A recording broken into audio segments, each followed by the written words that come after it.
rich by planting. We rented from a botcher up there. My dad and mother had arranged before to some people through Elmer Reinhardt's here.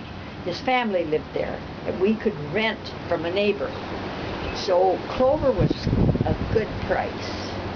So we thought, well, we'll go up there. And my mother didn't feel good. She had heart trouble. She headaches. And while they had been up there with Otto a few years ago, she felt so good because she thought that's her health. So the reason we moved there was for her health.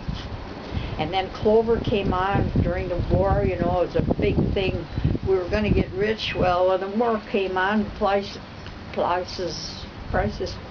got flat. And there we sat. So it was poor time. She tells the story when they had, one thing they had to eat was blueberries and deer meat. And deer meat and fish. And my mother canned everything. She was a gardener. She even tried to can lettuce one year, but that didn't work. I remember that. We laughed so.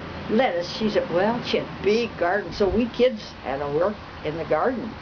And we lived in town. We had our cows out in this 40-acre farm about a mile from town, where Dad had fixed a fence to keep the cows in the summertime. So every day we'd have to go out and milk those cows and then bring them to town, and we'd separate them, and we sold milk. We didn't sell a lot of milk. You said one time you got a note from the game warden in the fish trap? Oh yeah. It was illegal to trap fish? Slapper Girl was his name. And tell Luke that story. Well, see, although we lived on the river, and then, well, everybody was poor during the Depression in '29. So we lived on fish, deer meat, and garden stuff, and we had a few chickens, and we used to save the eggs. We couldn't eat eggs because we had to save them to sell so we could get sugar and a few necessary things. So Dad he had what they called a trap, a fish trap. It was a big long thing wire where the fish could go in, and then he'd go down every morning and see if we had any fish. And if he had fish, well, he brought them in, and so they would kill them, and we ate fish. Well, one day he went down to see if there was any fish, and here was a note on the trap, and it said, "Charlie, you know this is unlawful. Better get rid of this." And it was from the game warden. But he knew people were poor and needed to eat, and he never would bring anybody to court. These were rough fish that we wouldn't eat today, but they smoked them, and they had a smoker. Yeah, we had a smokehouse. Dad would smoke them.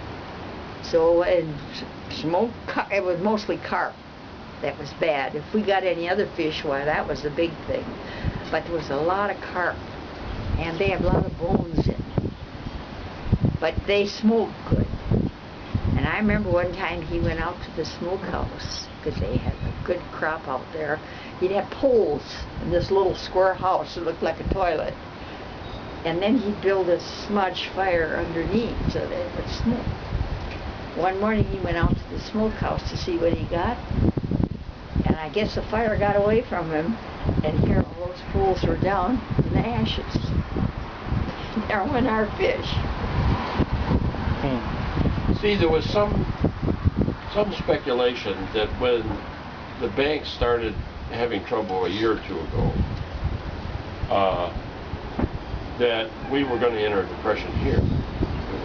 It sets off a domino effect. People started getting their savings out. The government says it's insured, but the government can cover about 1% of the savings that is in there. So if there's a run in the banks, nobody has any money. Everybody's savings is gone. And so that's why the government had this bailout, which the Republicans are still upset about today. But they said that we could enter a depression.